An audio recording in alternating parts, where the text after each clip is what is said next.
Friend जय Jagannath welcome to my fast mini blog. तो आज मिनी ब्लॉग टी आरंभ होता मोर ठाकुर पूजा पाखर। तो पूजा सारी मुझे श्रीमद भागवत गीता बही पढ़ी। तो तौक आसी मु गोटे मिठा पड़पिठा खाई। पड़पिठा खाई सारी मुझे जाइली मो झील को टे पाठ पढ़ाई आ पाठ पढ़े सारा बेलू मु गोटे सांगातिक बकर शिकार होती।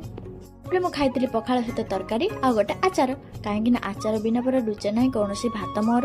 अरे भाई आम मैंने ओडिया पखाड़ कंसा आम सबुठ बढ़िया। आ तोराणी पी सारा जो शांतिटा मिले ओहो। तापर मुझे चलीगली लंच बनवा को। तो लंच आज आम हम माछ झोल से माछ को कटा कर भाजी दे तेल रे मसला पकई मसला को देली गली मसला हो गला मोर रेडी। से आलू को देली मु छाड़ी आलू आ मसलार मिलन है तासुक न देखी पारी पानीटा ढला गला। 2 घंटार घमाघट युद्ध पर मो अवस्था किसी एमती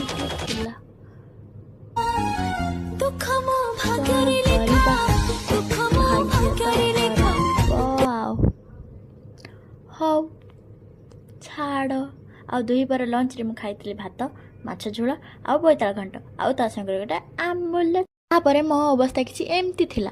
वीडियो भल लगे लाइक शेयर।